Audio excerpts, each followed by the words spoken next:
Where are we? That's a great question. This is Thorncombe Wood, on our way to the birthplace of Thomas Hardy.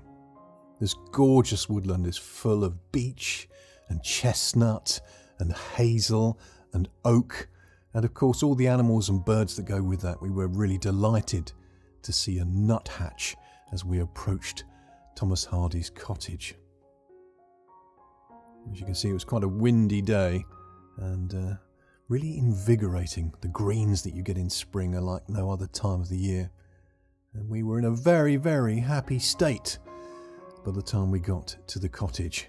And when we got to the cottage, of course, our happy state got better and better because the National Trust just really have done such a wonderful job and continue to do such a wonderful job of being faithful to Thomas Hardy's vision. There's the cottage, nestled in this little valley.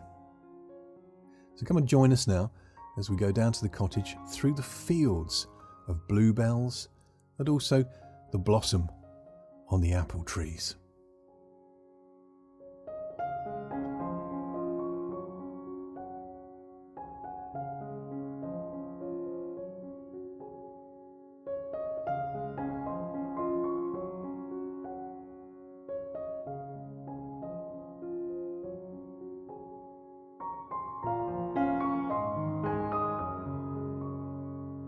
Knock, knock, knock on the door of Hardy's cottage. There's the fireplace. Love visiting here in the colder times as well to get that warmth from the fireplace. The violin. Quite often you'll have people playing violin in the cottage. It really gives it an authentic feel. The grandfather clock. Tick, tock, like a pulse in this gorgeous place. So here's one of the rooms downstairs. We're just about to go up the stairs to the bedrooms in this lovely home. Panning around now with the camera in the first bedroom, we're going to cut in a minute to an image of the crib.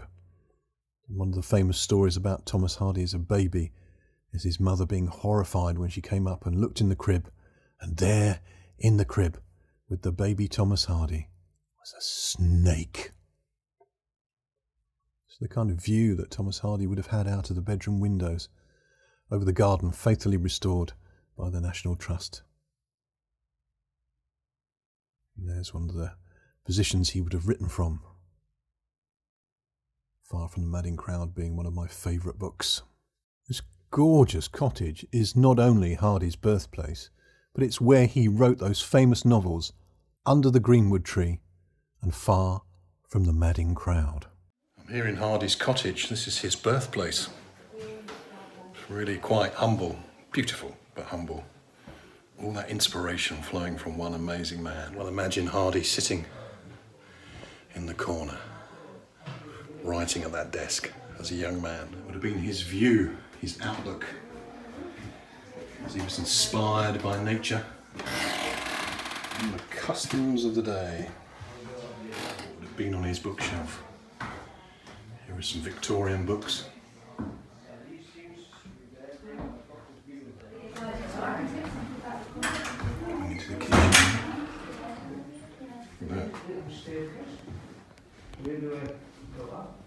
Have you not been upstairs? No, if you go up here.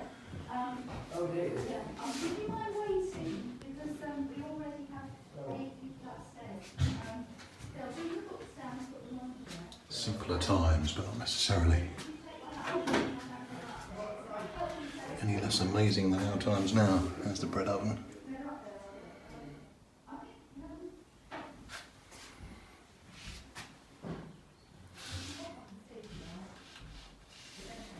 What a privilege to be able to visit Hardy's birthplace and to look out on the same garden, beautifully restored by the Trust. Great-grandfather built this side of the cottage for Hardy's grandparents, and they brought up 6 children.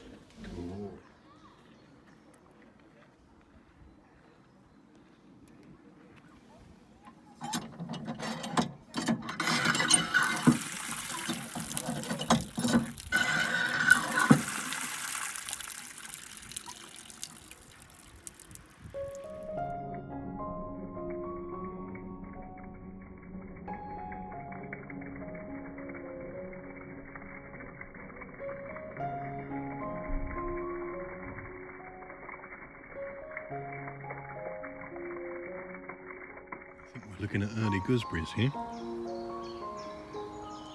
Here at Hardy's Birthplace. Beautifully restored by the National Trust. Smoke going up from the chimney.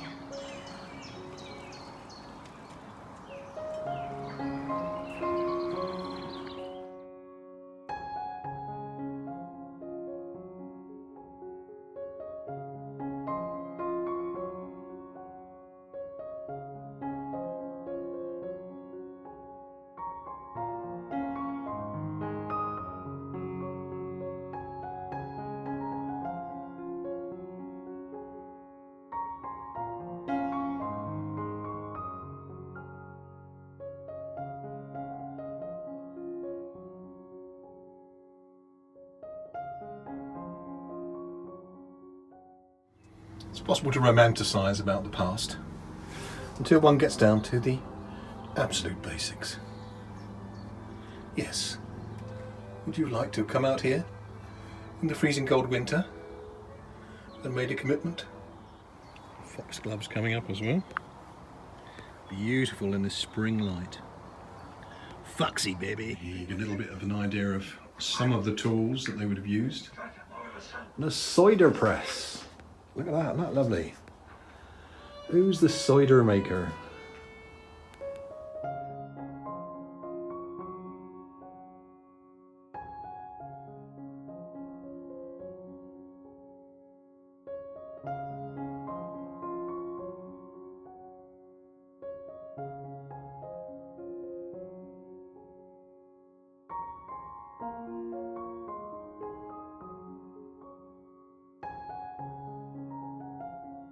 So many lovely plants here.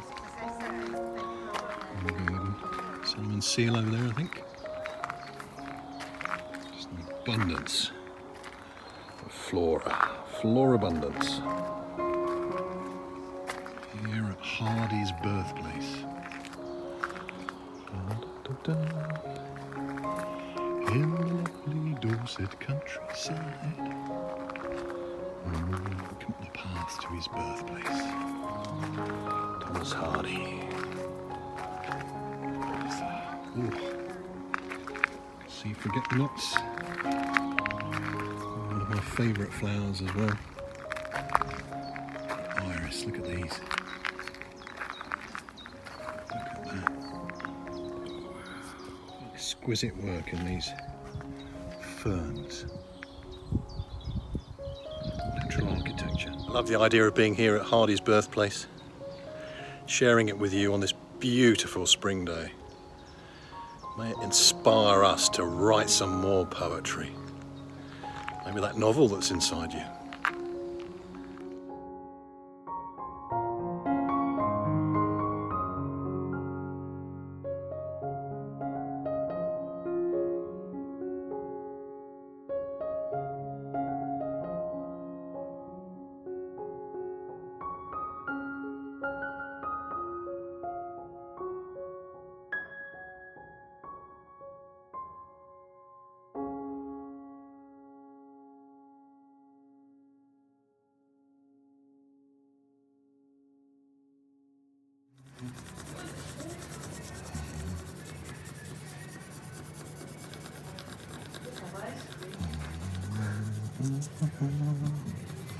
Can you guess what it is yet? I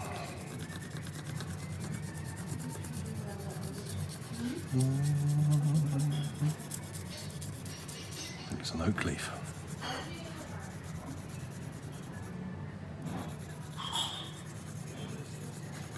I think so.